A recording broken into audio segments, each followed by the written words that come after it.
Got another lovely cold rainy day today. Looks like our first customer of the day is complaining of no heat, and that when asked if she could tell if it was blowing any air through the vents, she said she was too short to feel, and the outdoor unit, whether or not it seemed to be running, she was unable to answer that because she did not want to walk outside in the cold and the wet to go look. So we'll get over there and take a look. Alright, so we are running in regular heat. The thermostat is set up above. I do hear something running. Yeah, it runs, but doesn't heat. What is that vibrating? Let me run outside and we'll take a look. Alright, I do hear something going on out here, but it does not sound like the compressor's actually running. I just hear the fan.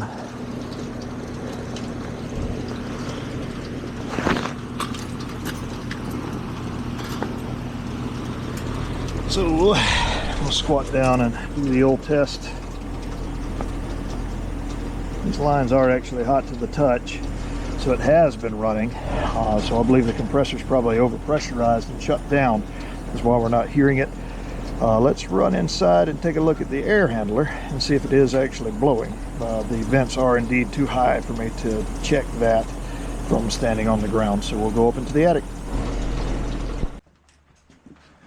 And yes, indeed, I do not hear it operating. So we do have an issue here.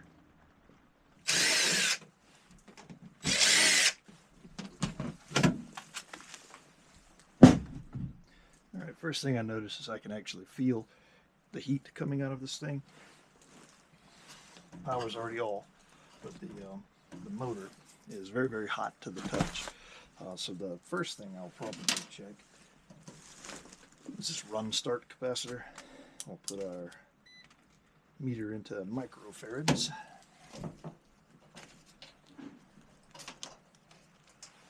Check this guy. It looks like it is supposed to be a 10 microfarad capacitor.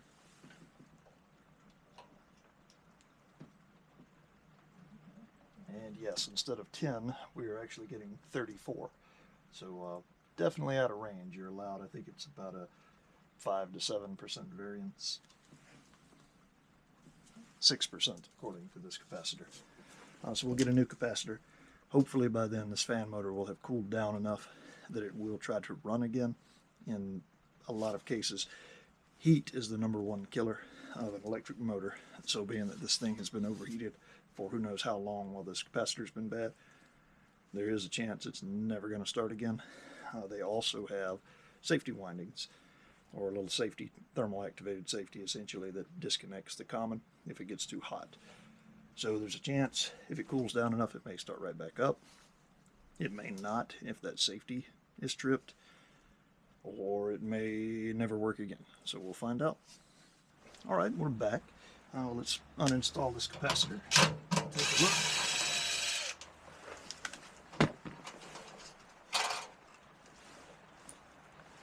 So this is just our standard run start capacitor, 10 microfarad. We have power coming in from line, and that is our common going to our motor.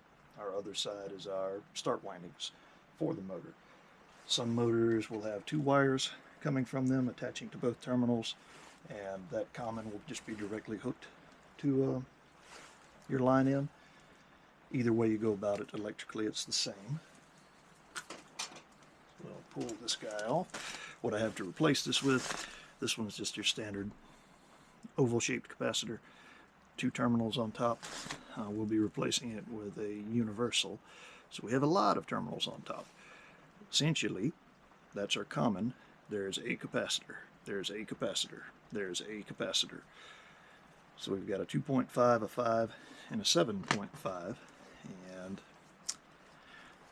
what we can do is wire these 2 capacitors, this 2.5 and 7.5, in parallel to make now a 10 capacitor. So we'll just double check to confirm. So we're looking at 10.143, which is well within tolerances, so we're good. Just to put this back on now. We're going to wire it a little strangely because electrically it does not care. Since we just have one wire here, these two are now on the same circuit. We can use our common and our line in and just take advantage of our jumper wire because we don't have but one pin on that common.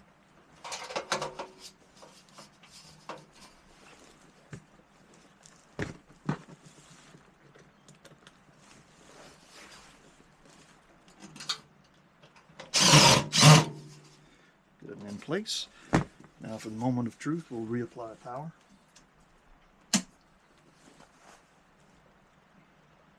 Depending on whether that thermostat's battery powered or not, we may have to jump it out to see if the motor will run, but we'll give it a moment.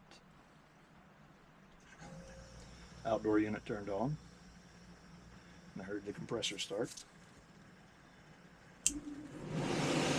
There's our blower motor. So, we can also amp out this blower motor. We're pulling 2.1 amps with the door off.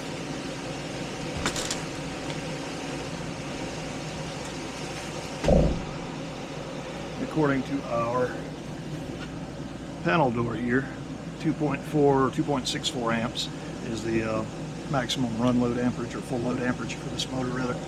So we're well within that. So we're good to go.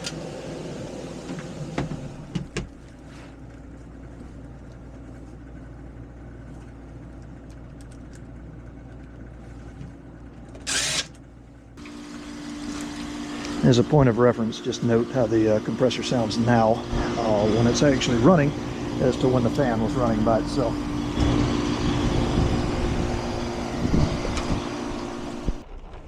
That was one of the easier ones that we get into, and it is also one of the more common ones we get into. These capacitors are probably one of the most wear parts, I guess you would say. They charge and discharge with the AC cycle, so they're constantly heating and cooling. Over the seasons they do eventually go out, and as I say, especially in the summertime, I'd replace more of these on the indoor units and on the outdoor units than any other thing. But we got her taken care of, and we'll go see what we can find on the next one.